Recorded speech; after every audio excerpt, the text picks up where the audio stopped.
12 ராசிக்காரர்களுக்கும் சனி பகவான் வந்து கெடுதல்னு பண்ணவே மாட்டார். மேஷ ராசிக்காரர்கள் என்ன பண்ணலாம்? இந்த விரையச்சனி காலகட்டத்தில் குறைந்த விலை நிறைந்த தரம் தங்கள் தேவைகள் அனைத்தும் ஒரே இடத்தில் ஜெயச்சந்திரன். கண்டிப்பா 3 பெயர்ச்சிகளுமே இருக்கு. 2025 கண்டிப்பாக சனி பெயர்ச்சி வருது. இந்த சனி பெயர்ச்சி வந்து இப்ப நிறைய பேருக்கு இடம் மாற்றங்கள், இல்ல புதிய வேலை முயற்சி, இல்லை வேலையிலேயே ஒரு அங்கீகாரம், இது எல்லாமே வந்து கிடைக்கும். ஸோ கடகராசிக்காரர்களுக்கு ஒரு பெரிய ரிலீஃப் அப்படின்னு தான் நம்ம சொல்லணும். கவனமாக இருக்க வேண்டிய ராசிகளில் சிம்ம ராசியை கண்டிப்பாக சொல்லியே ஆகணும். ஸோ கன்னிராசிக்காரர்களுக்குமே இந்த 7ஆம் இடத்துல சனி வரும்போது திருமண விஷயங்களை கொஞ்சம் நிதானிக்கலாம். அதாவது 12 ராசியில் ஜாக்பாட் அப்படியே சூப்பர் அவ்வளோ உங்களுடைய நட்புகளிடையே ப்ராப்ளமோ இல்லை நண்பர்களால் பிரச்சனைகளோ வரலாம்.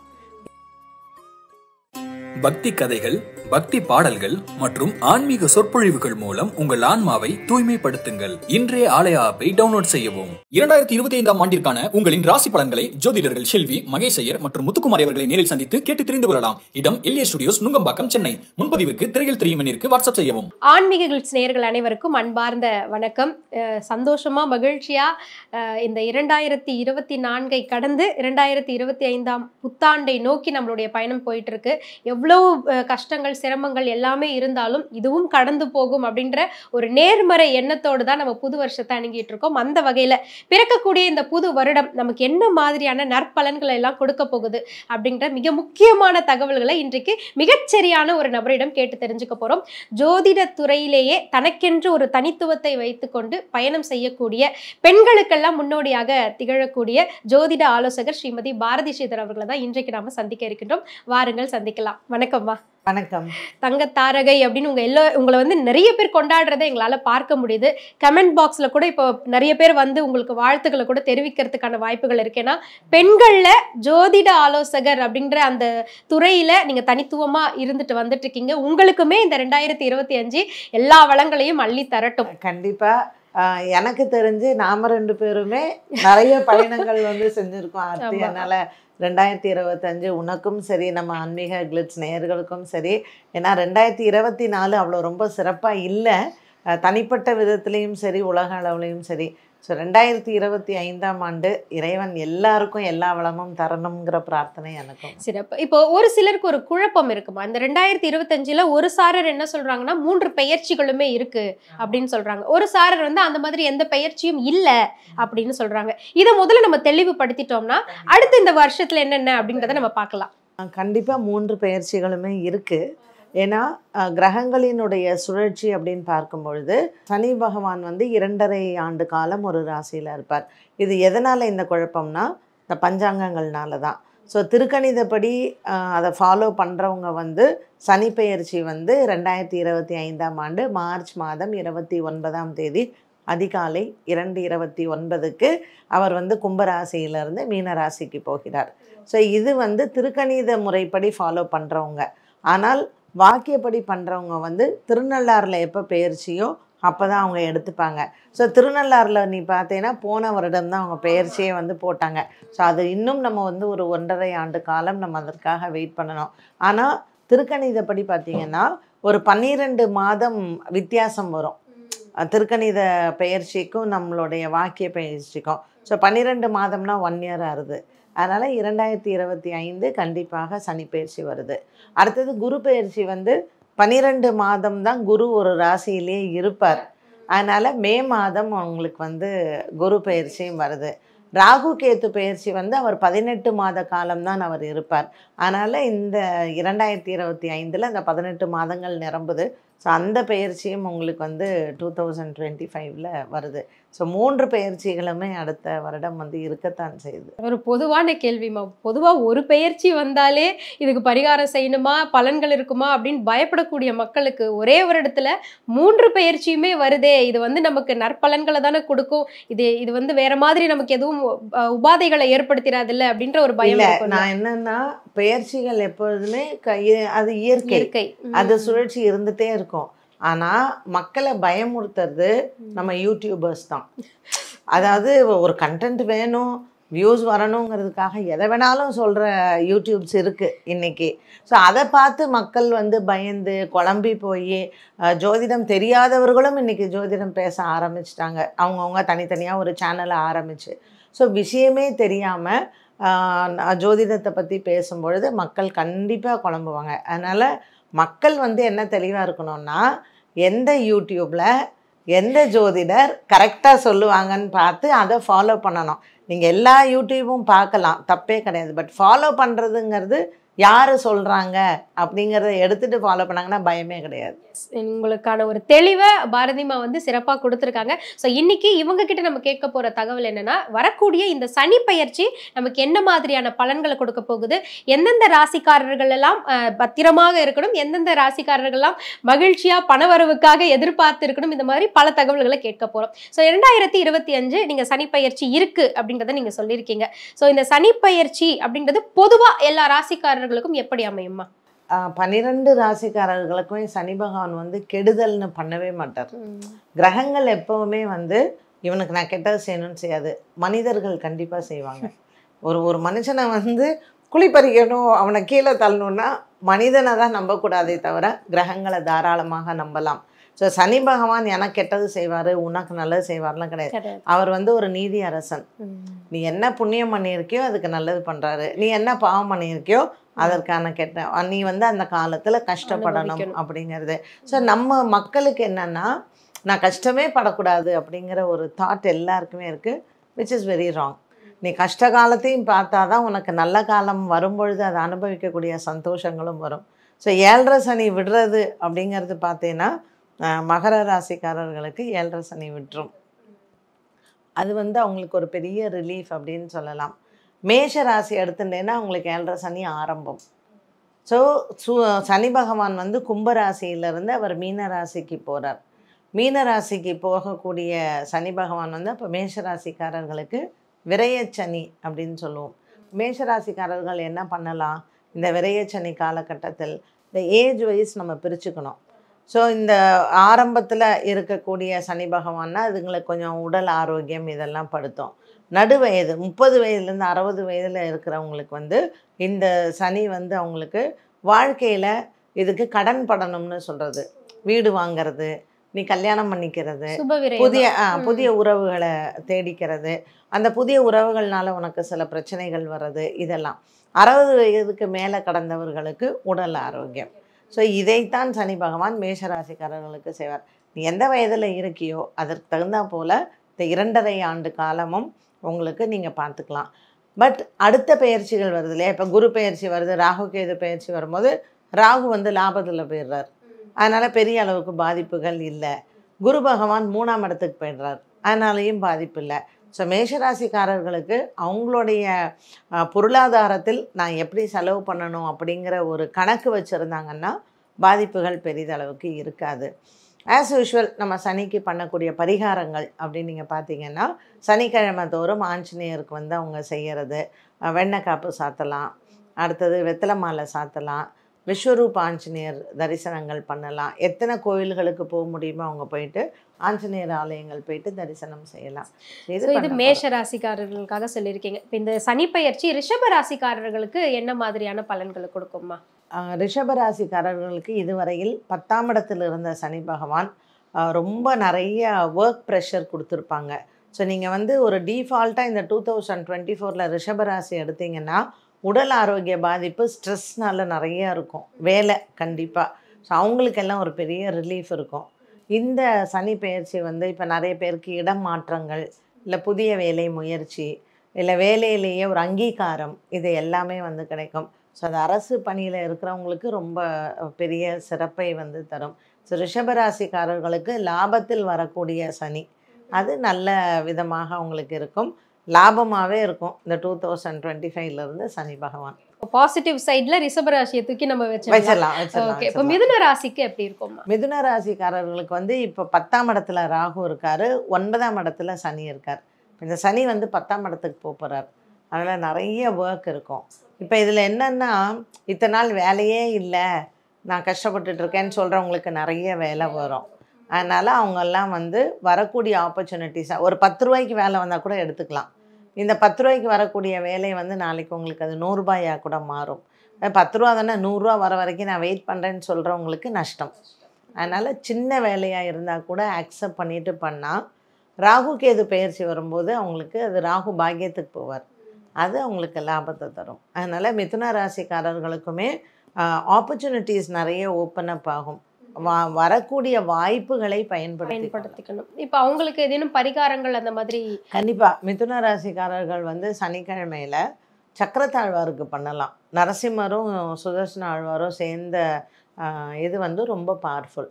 அதனால் சுதர்சன காயத்ரி சொல்லி சக்கரத்தாழ்வாருக்கு பண்ணும்பொழுது அது ராகுக்கும் பிரீத்தி, சனிக்கும் பிரீத்தி. சனி பெயர்ச்சியில அடுத்து கடக ராசிக்காரர்களுக்கு இந்த 2025 பாசிட்டிவா இருக்க போகுதா, இல்லை அவங்க ப்ரிகாஷனா இருக்கணுமா? இல்லை, உங்களுக்கு அஷ்டம சனி விடுது. ஸோ பாவம் இந்த கடகராசிக்காரர்கள் வந்து எனக்கு தெரிஞ்சு கண்ட சனி, அப்புறம் ஒரு 5 வருஷமாக இந்த சனி பகவான் போட்டு படாத பாடுபடுத்தி குடும்பங்கள் வந்து நிறைய சிதறி இருக்கும். அண்ட் இந்த கடகராசியில் இருக்கக்கூடிய அஷ்டம சனிக்காரர்களுக்கு வந்து நிறைய பேருக்கு அவங்களுடைய 60 வயதுக்கு மேல் இருந்தவங்களுக்கெல்லாம் ஒரு இழப்புகள் இதெல்லாம் வந்து இருந்திருக்கலாம். ஸோ இந்த காலகட்டத்தில் வந்து பார்த்திங்கன்னா கடகராசிக்காரர்களுக்கு ஒரு பெரிய ரிலீஃப் அப்படின்னு தான் நம்ம சொல்லணும். But at the same time அவங்களுக்கு 2ல் கேதுவும் 8ல் ராகுவும் வராங்க. ஸோ அந்த மழை விட்டு தூவான விடலை அப்படிங்கிற மாதிரி அவங்களுக்கு கொஞ்சம் குடும்ப வாழ்க்கையை பொறுத்த வரைக்கும் கொஞ்சம் எச்சரிக்கையாக இருக்கலாம்.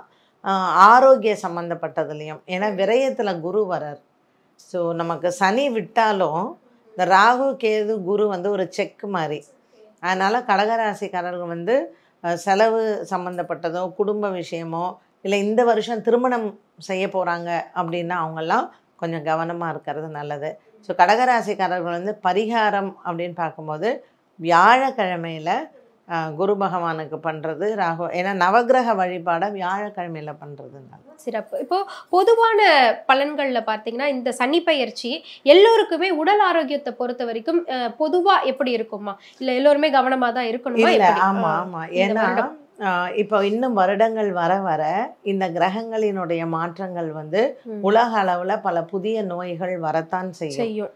அதனால் இப்போ வந்து பார்த்திங்கன்னா இந்த கொரோனா காலத்திற்கு அப்புறமே நிறைய சின்ன வயசில் இருக்கிறவங்களுக்கு உடல் ஆரோக்கிய பாதிப்புகள் அதிகமாகவே இருக்குது. அதனுடைய அடிப்படையில் உடல் ஆரோக்கியம் வந்து 12 ராசிக்காரர்களுக்குமே இருக்குது. அவங்க பார்த்துக்க தான் வேணும். கண்டிப்பாக உடல் ஆரோக்கியத்தில் அக்கறை செலுத்தணும். பொதுவான பரிகார முறைகள் அப்படின்னா சனி பகவானுக்கு என்ன பரிகாரம் செய்யும்போது நம்மளுடைய ஆரோக்கியத்தை மேம்படுத்த? சனி பகவானுக்கு வந்து ஜென்ரலாக பித்ரு காரியங்கள் கரெக்டாக பண்ணணும். அமாவாசையில் வந்து பித்ரு காரியங்களை கரெக்டாக பண்ணணும். இப்போ ஒரு வீட்டில் இறப்பு இருக்குன்னு வச்சுக்கோங்களேன், இந்த இறப்புலேயே நிறைய பேர் அந்த சம்பிரதாயங்களை கரெக்டாக ஃபாலோ பண்ணுறது கிடையாது. இதெல்லாம் சனி பிரீத்தி தான். ஸோ நீ செய்ய வேண்டிய ரெஸ்பான்சிபிலிட்டிஸை கரெக்டாக பண்ணாலே அதுவே பரிகாரம் தான். நிறைய பேர் அதை பண்ண மாட்டேங்கிறாங்க, பண்ணாமல் பரிகாரத்தை தேடிட்டு ஓடுறாங்க. அதனால் பிராயச்சித்தம்னு சொல்கிறது இதெல்லாம். ஸோ பித்ரு காரியங்களை கரெக்டாக பண்ணுறது. இந்த 12 ராசிக்காரர்களுமே அமாவாசை சமயத்தில் அன்னதானம் பண்ணுறதோ, அவங்கவுங்க பித்ருக்களுக்கு செய்ய வேண்டிய காரியங்களை வந்து கரெக்டாக பண்ணுறது, மாலை அமாவாசையில் பண்ணுறது, இதெல்லாம் பண்ணாலே சனி பிரீத்தி தான். நிறைய வியாதிகள் வந்து வராமல் இருக்கும். ஓகே, இந்த வாழ்வியல் முறைகளை கூட சரியா நம்ம முறையா பின்பற்றிட்டு வந்தோம்னாலே நம்ம பல விஷயங்கள்ல இருந்து மீண்டு வந்துடலாம் அப்படின்னு நீங்க சொல்லிருக்கீங்க. அந்த வகையில வரக்கூடிய இந்த 2025ஆம் வருடம் சிம்ம ராசிக்கு எப்படி அமையுதுமா? சிம்ம ராசி கொஞ்சம் கவனமா இருக்கணும். ஸோ நம்ம வந்து கவனமா இருக்க வேண்டிய ராசிகள்ல சிம்ம ராசியை கண்டிப்பா சொல்லியே ஆகணும். ஏன்னா அவங்களுக்கு வந்து கண்ட சனியிலேருந்து அஷ்டம சனி, அவங்க ராசிக்கே வந்து கேது வராரு. பட் என்ன ப்ளஸ்னா குரு லாபத்தில் வராரு.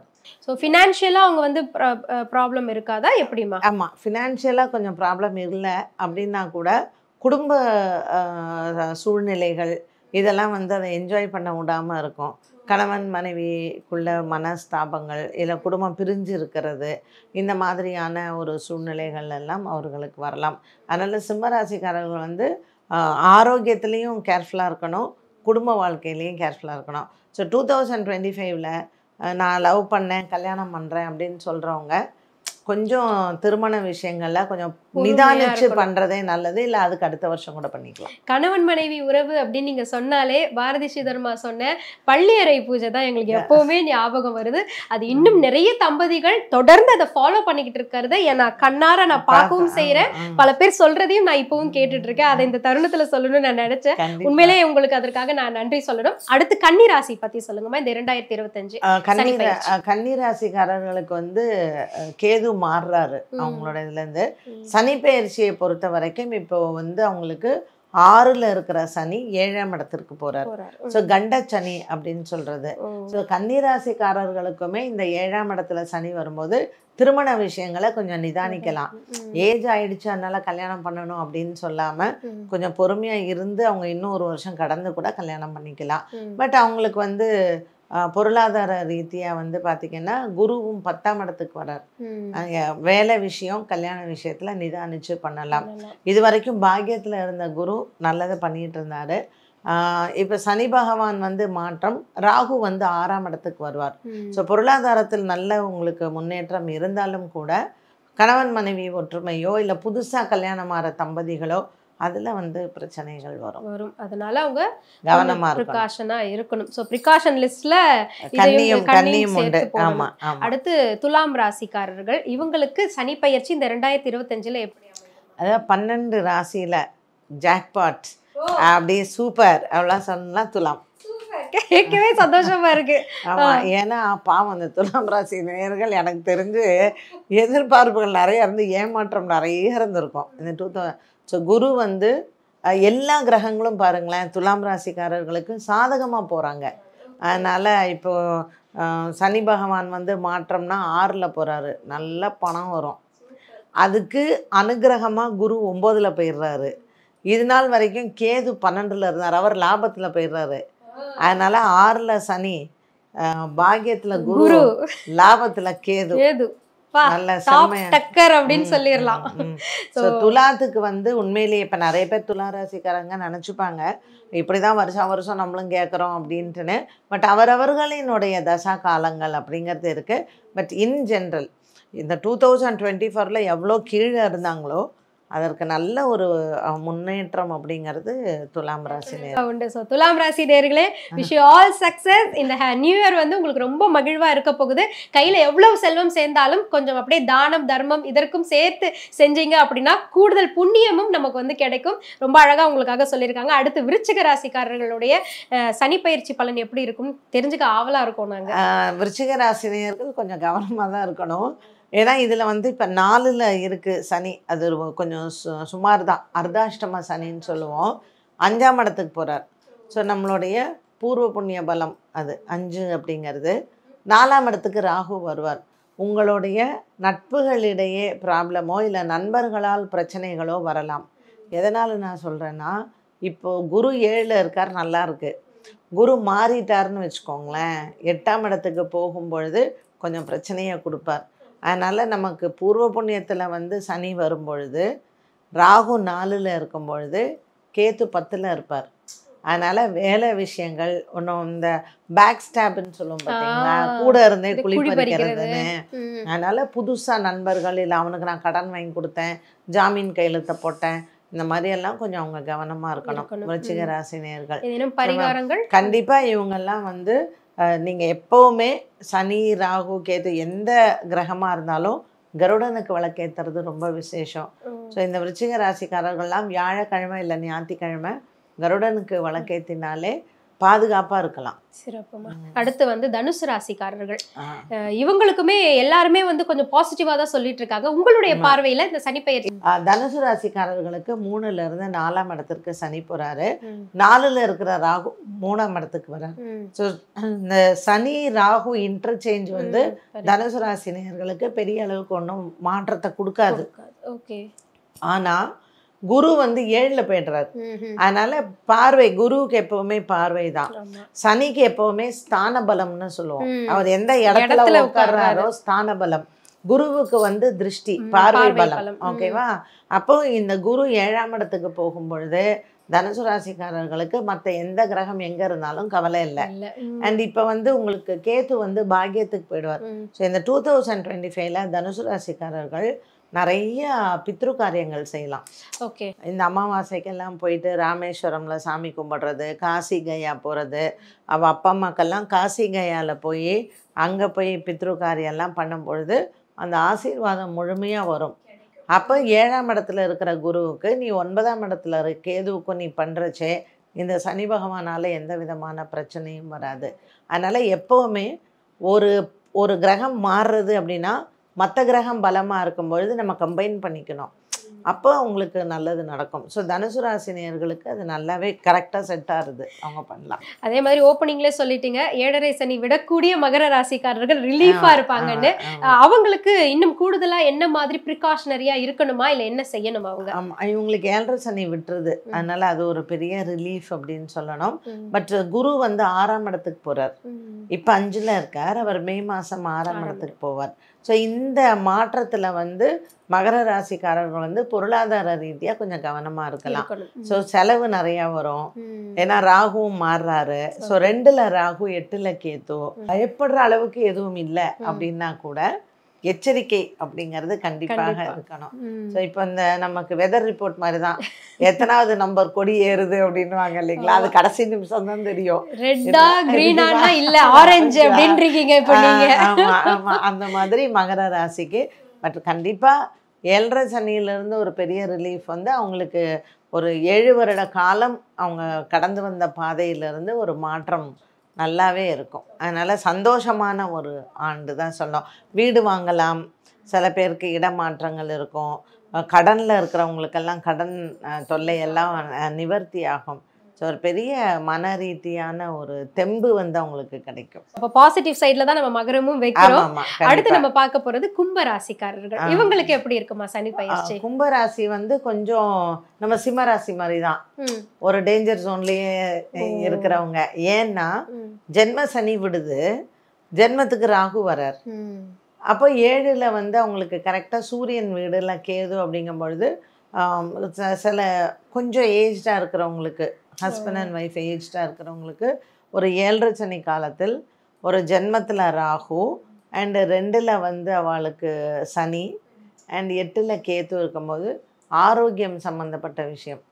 ஒரு 60 வயசுக்கு மேலே இருக்கிறவங்களுக்கு கொஞ்சம் ஆரோக்கியம் சம்மந்தப்பட்ட விஷயத்தில் அவங்க கேர்ஃபுல்லாக தான் இருக்கணும். பட் ஒரு சேவிங் கிரேஸ் மாதிரி குரு வந்து 5க்கு போயிடுறாரு. அப்போ அவங்க தனிப்பட்ட ஜாதகம், அவங்க பண்ண பூர்வ ஜென்ம கர்மா பலம் அதெல்லாமே ஆட் ஆன் ஆகும். பட் ஸ்டில் நம்ம ராசிக்கு ஒரு ராகு வரும் பொழுது நமக்கு டெசிஷன்ஸ் எடுக்கிறதெல்லாம் கொஞ்சம் கஷ்டமாக இருக்கும். இந்த 10th 12th பள்ளி பருவத்தில் இருக்கக்கூடிய மாணவ மாணவிகளுக்கு சோம்பேறித்தனம் நிறையா இருக்கும், படிப்பில் ஆர்வம் குறையும். அதனால் ஹயக்ரீவரை கண்டிப்பாக வியாழக்கிழமையில் பிரார்த்தனை பண்ணணும். ஹயக்ரீவருக்கு ஏலக்காய் மாலை போடணும். இந்த படிக்கிற குழந்தைங்க தான் கொஞ்சம் கேர்ஃபுல்லாக இருக்கணும். ஏஜ்ட் பீப்புள் அண்ட் இந்த நடுத்தர வயதில் இருக்கிறவங்களுக்கு பிரச்சனை இல்லை. ஸோ இவங்களுக்குமே நியூட்ரலாக தான் சொல்லியிருக்கீங்க. இப்போ நிறைவான ராசி மீன ராசி. இந்த சனி பயிற்சி அவங்களுக்கு எப்படி இருக்கும்? மீன ராசிக்காரர்களுக்கு வந்து ஜென்மத்தில் சனி பகவான் வராரு. ஜென்மத்தில் இருந்த ராகு 12ஆம் இடத்திற்கு போகிறார். ஸோ இந்த மீன ராசிக்காரர்களுக்கு வந்து 6ஆம் இடத்துல கேத்து வரும்பொழுது ஸ்கின் சம்மந்தப்பட்டதில் அவங்க கேர்ஃபுல்லாக இருக்கணும். ஸோ ஏற்கனவே சோரியாசிஸ் இருக்குது, இல்லை ஏற்கனவே அவங்களுக்கு அலர்ஜி சம்மந்தப்பட்டதெல்லாம் இருக்குன்னா அதை அதிகரிக்கலாம். ஸோ இவங்க மீனராசிக்காரர்கள் கண்டிப்பாக ராகு கேத்துக்காக அவங்க வந்து சட்டநாதர் கோவிலுக்கு போகலாம். அதே மாதிரி திருப்பாம்புரம் வந்து போகலாம். கேரளாவில் இருக்கக்கூடிய எந்த சர்ப்பகாவு, மன்னார் சாலை, வெட்டிக்கோடு, இது மாதிரி எந்த சர்ப்பகாவுக்கும் போய் அவசியம் அந்த மண்ணில் ஒரு 10 நிமிஷமாவது உட்காந்துட்டு வந்தால் தோல் சம்மந்தப்பட்டது எதுவும் பிரச்சனை இருக்காது. ஏன்னா சனி பகவான் ஜென்மத்தில் வரார். ஜென்ம சனி வந்தாலே ஆரோக்கியம்தான், அதிலும் கரெக்டாக 6ல் கேத்து. ஸோ இவங்க வந்து டீஃபால்ட்டாக ஆரோக்கியத்தில் தான் கவனம் செலுத்தணும். ஸோ இப்போ நீங்கள் சொல்லியிருக்கிற விஷயம் எல்லாம் ஒரு ப்ரிகாஷனரிக்காக வருமுன் காத்துக்கொள்வதற்கான ஒரு விஷயமா தான் நிச்சயமாக எல்லாருமே எடுத்துப்பாங்க.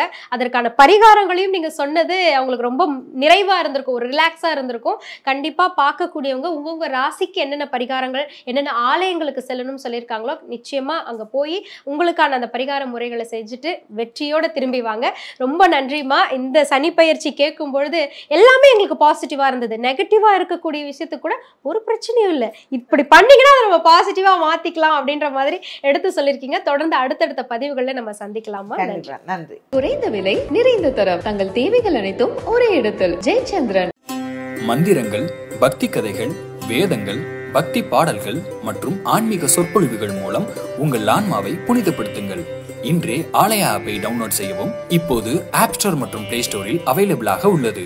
2025ஆம் ஆண்டிற்கான உங்களின் ராசி பலன்களை ஜோதிடர்கள் செல்வி, மகேஷ் ஐயர் மற்றும் முத்துக்குமார் அவர்களை நேரில் சந்தித்து கேட்டு தெரிந்து கொள்ளலாம். இடம் எல்ஏ ஸ்டுடியோஸ், நுங்கம்பாக்கம், சென்னை. முன்பதிவுக்கு திரையில் தெரியும் எண்ணிற்கு வாட்ஸ்அப் செய்யவும்.